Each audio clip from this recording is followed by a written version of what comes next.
வணக்கம். இன்றைக்கி ஒரு சூப்பரான ஃபேண்டாஸ்டிக்கான விஷயத்தை பார்த்துடலாங்க. நிறைய பேர் சர்ச் பண்ணிகிட்டே இருப்பீங்க நெட்டில். எதில் சர்ச் பண்ணுவீங்க? கூகுளில் தான் சர்ச் பண்ணுவீங்க. இது கிட்டத்தட்ட காலங்காலமாக நடந்துகிட்ருக்கிறது. என்ன பிரதர் புதுசாக சொல்கிறீங்க அப்படிங்கிறீங்களா? இப்போ லேட்டஸ்ட்டாக வந்து எல்லோரும் அதாவது ஆர்டிஃபிஷியல் இன்டெலிஜென்ஸ் ஜிபிடின்னு சொல்கிறாங்க இல்லையா, அந்த ஆர்டிஃபிஷியல் இன்டெலிஜென்ஸ் சர்ச் இன்ஜினில் நிறைய பேர் சர்ச் பண்ணுறாங்க. உண்மையிலேயே 2024-25 மக்கள் வந்து எதில் தான் அதிகமாக சர்ச் பண்ணாங்க? என்ன பிரதர் எதர் கூகுளில் இருக்கும் இல்லை ஜிபிடி இருக்கும் அப்படின்றீங்களா? இல்லைங்க, நம்மளுக்கு தெரிஞ்சது மட்டும்தான். ஸோ ஒரு 25 வருஷத்துக்கு முன்னாடி போனீங்கன்னா யாகுன்றது இருந்திருக்கும், கேள்விப்பட்டிருப்பீங்க. இப்போ சில பேர் யாகு மெயில் வச்சுருப்பீங்க. பட் அவங்களாம் இப்போ எங்கே இருக்கிறாங்க? அவங்க மட்டும்தான் சர்ச் இன்ஜினா இல்லை கூகுள் மட்டும்தான் வேர்ல்டுக்கே ஒன்றா வேறு என்னென்னலாம் இருக்குது அப்படின்னு நீங்கள் தெரிஞ்சுக்கிட்டிங்கன்னா அந்த சர்ச் இன்ஜின்லாம் போய் பாருங்கள்.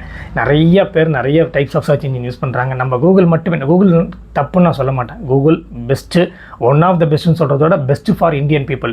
பட் அதை தாண்டி நிறைய இருக்குதுன்னு நீங்கள் தெரிஞ்சுக்கிறதுக்காக நான் அந்த விஷயத்தை சொல்கிறேன். டாப் சர்ச் இன்ஜின்ஸ் இன் 24-25 கூகுள் தான் டாப் மோஸ்ட்டில் இருக்குது. 1631.5 பில்லியன். மைக்ரோசாஃப்ட் பிங் வந்து அதுக்கு அடுத்ததில் இருக்குது 60.1 billion. Yandex 41.5 billion. Yahoo 41.3 billion. இதெல்லாமே சர்ச் பை தி பீப்புள். அதுக்கப்புறம் டக் கோ, வாத்து போ 37.0 பில்லியன். டக் கோ.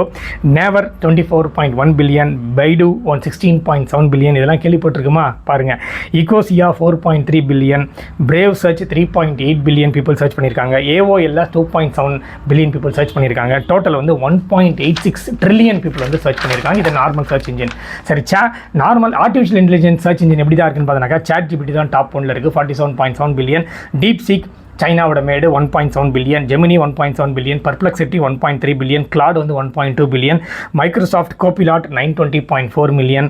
Black box AI 221.5 million. Grok வந்து 216.5 மில்லியன். Monica 164.5 million. படப்பேர்லாம் வருதுன்றீங்களா? மெட்டா ஏஐ, ஃபேஸ்புக், இவங்க தான் லாஸ்ட் இடத்துல இருக்கிறாங்க. பார்த்துக்குங்க. தெரியாத பேர்லாம் ஃபஸ்ட்டில் இருக்குது, தெரிஞ்ச பேர் லாஸ்ட்டில் இருக்குது. 108.9 மில்லியன். ஸோ டோட்டலாக வந்து 55.2 பில்லியன். ஸோ என்ன தான் வந்து நார்மல் சர்ச் இன்ஜினோட இந்த சாட்பாட்ஸோட சர்ச் இன்ஜின் வந்து கம்மியாக இருந்தாலுமே நார்மல் சர்ச் இன்ஜின் காலங்காலமாக இருக்குது. அதுக்கே ட்ரில்லியன் தான். பட் இவங்க வந்து ஒரு 3 வருஷம் 4 வருஷம் தான் ஆகுது ஆர்டிஃபிஷியல் இன்டெலிஜென்ஸ். அதுக்குள்ளே பார்த்தீங்கன்னாக்கா 55.2 பில்லியன் வரும். அப்புறம் ஃபியூச்சரில் மேபி இவங்க மேலே வராங்களா இல்லை இவங்களை தாண்டி வரவே முடியாத நார்மல் சர்ச் இன்ஜின்றதை நம்ம பொறுத்திருந்து தான் பார்க்க வேண்டும்.